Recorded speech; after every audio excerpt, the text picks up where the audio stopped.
Yo yo yo, salut les turfeuses, salut les turfeurs, bienvenue pour un nouveau pronostic de Benoît Requin. Ok, place au pronostic du quintet du mardi 16 janvier, direction Paris-Vincennes pour le prix de Brionne, trop attelé, 2700 mètres, 15 partants, réunion 1, course 1, indice de confiance 3 sur 5.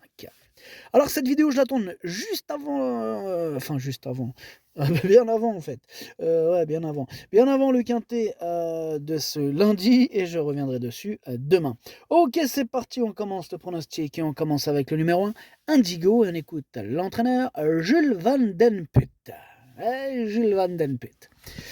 Indigo n'a pas donné satisfaction samedi en fin de matinée au travail et ne devrait pas courir. De plus, il souffre d'une sème à l'intérieur gauche. Bon, eh bien, s'il est souffrant, on va le laisser se reposer. En tout cas, moi, ce numéro 1, je ne l'ai pas retenu. On passe au numéro 2, Cash Maker, et on n'aura pas les commentaires de l'entraîneur. En même temps, c'est qui C'est Junior Guelpa. Lui, croyez-moi, c'est pas à la pêche qui part. Non, lui, il est parti jouer aux cartes. Amuse-toi bien, Junior Guelpa. Bien, ce numéro 2, moi je l'ai pas retenu. Par contre, il est en plein milieu de ma petite liste des possibles troubles faits. Et dois-je vous rappeler que ce Junior Guelpa est très très bien placé sur ma liste rouge. Il est sur ma liste rouge, Junior Guelpa, depuis longtemps. Et il n'est pas prêt d'en sortir. On passe au numéro 3, Laredo Bocco, et on écoute Robert Berg. Laredo Bocco a fait un long voyage pour se rendre à Cagnes. Sa tentative, elle est bonne, mais le niveau, il n'était pas très relevé. Il n'a pas eu une course dure aussi. Courir à 5 jours ne devrait pas poser de problème. Il a déjà bien fait à Vincennes. Ici, il doit courir en progrès et peut faire l'arrivée. Ok, merci Robert. Alors, moi, ce numéro 3, lui non plus, je l'ai pas retenu, et c'est lui le chef et le capitaine de ma petite liste des possibles casseurs de tickets repérés. Attention. On enchaîne avec le numéro 4, Raven, déjà vu, et on écoute Frédéric Wellin. Raven, déjà vu, il a réalisé une très belle année 2023. Bon, je ne l'ai pas beaucoup déféré des postérieurs, mais bon, je peux le faire ici. Pourquoi pas. Bon, c'est vrai qu'il a très bien couru le 31 décembre en Suède. Ouais. Et il a bien voyagé. Ouais. Avant son arrivée à Grosbois. Voilà. Bon, c'est un très bon élément qui devrait se plaire à Vincennes. Ouais. Bon, il est dur, il est dur, dur comme un roc. Et il est facile à driver en plus. Ça, c'est cool, ça, ouais. J'ai hâte de le voir en compétition en France, mon copain. Bah oui, mon copain, moi aussi j'ai hâte. On va voir ça. En tout cas, moi, ce numéro 4, je l'ai gardé, mais en toute fin de combinaison. On enchaîne avec le numéro 5, Staro Mojito, et on n'aura pas les commentaires de l'entraîneur, c'est Philippe Dojar qui est parti pêcher tout seul. Et oui, tout seul, parce que Junior Guelpa, comme je vous ai dit, il n'est pas parti pêcher. Donc, il est parti tout seul, Philippe Dojar. Amuse-toi bien. Alors, ce numéro 5, lui, je ne l'ai pas retenu, mais il est à l'arrière de ma petite liste des possibles troubles faits. Et on clôture ainsi cette liste qui se termine. On passe au numéro 6, Nice Present, et on écoute Pavel Tamsin. Nice Present n'a pas eu une course dure le 29 décembre et soufflait à peine en rentrant. Aussi, je me permets de le raccourcir ici, même s'il a régulièrement été présenté avec davantage de fraîcheur. Il détient une chance régulière. Bon, il faut affronter les 6 ans, mais il a le niveau.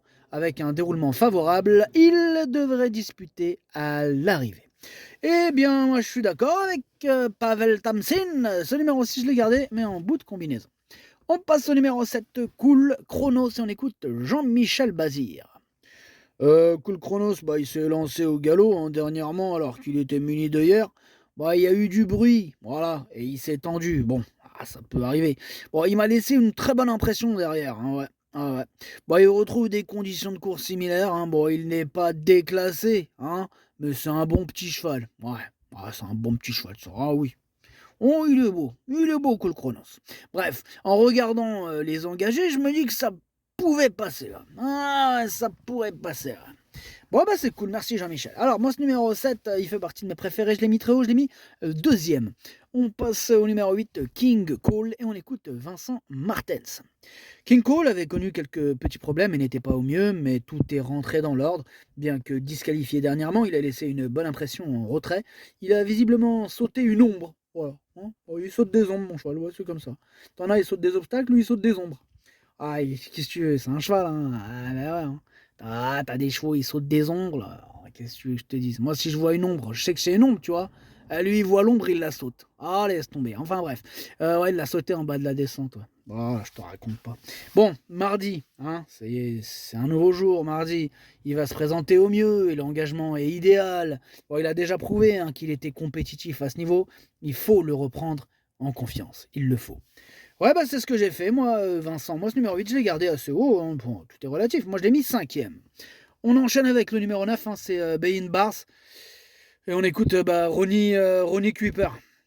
Bein de Bars, il découvre un engagement favorable et une opposition à sa portée hein, à Bordeaux. Bon, il en a profité hein, pour s'imposer très facilement. Auparavant, à Vincennes, il n'avait pas démérité. Mardi, il affronte de sérieux clients hein, et sa tâche, sa tâche, ça se complique. Hein. Ouais. Donc j'espère qu'avec l'aide de Franck Nivard, il bénéficiera d'un déroulement de course favorable et accrochera la 5e place. Eh bien, on te le souhaite. Hein, bon, on te le souhaite, même s'il me prend la tête, ton 9, étant donné que je l'ai pas retenu. Mais c'est lui mon gros regret. C'est lui mon cheval de complément en cas de non partant. Attention possible, cassage en vue. Il me prend la tête, ce 9. On enchaîne avec le numéro 10, Impérial Mabon, et on écoute Yves Dreux. Impérial Mabon a désormais 2 tentatives hein, dans les jambes après avoir été victime d'un petit problème pulmonaire début novembre. Bon, sa dernière sortie, elle est très encourageante. Il a très bien fini dans un bon lot. La seule réserve que j'émettrais, c'est qu'il se présente de façon rapprochée. Cela dit, il n'a pas eu une course éprouvante hein, récemment. Il devrait profiter de ce bel engagement hein, pour jouer les bons rôles. Ouais, pour jouer les bons rôles, bah, il me plaît beaucoup moi ce numéro 10. Hein, je l'ai mis très haut, je l'ai mis 3e. On enchaîne avec le numéro 11, c'est Hector Deschamps et on écoute Bruno Bourgoin. Hector Deschamps a connu des problèmes de jambes l'été dernier et a souffert d'une tendinite. Il effectue ici sa rentrée. Il est plutôt rond et va avoir besoin de courir avant de retrouver son niveau. Il a un bon programme en fin d'hiver. Aussi, cette course va permettre de savoir où j'en suis un peu. Dans l'immédiat, il faut le revoir. Ouais, bah c'est ce que j'ai fait. Moi, je l'ai écarté, ce numéro 11. On enchaîne avec le numéro 12, Hamilton Duham, et on écoute Yannick Desmet. Hamilton Duham, il s'est retrouvé en retrait la dernière fois. Bon, sa fin de course, elle est excellente hein, face au 2i. Il évolue en pleine forme depuis. On a du gel, mais il a pu s'entraîner à la plage. Aussi, il est prêt à faire de son mieux. Bon, il faut faire attention à la volte. Hein. Ensuite, Gabi le connaît parfaitement. Il a toute ma confiance. Bah, il a ma confiance aussi. Moi, ce numéro 12, je l'ai gardé. Je l'ai mis 6e. On passe au 13, Donizetti. On écoute Thomas Malmqvist.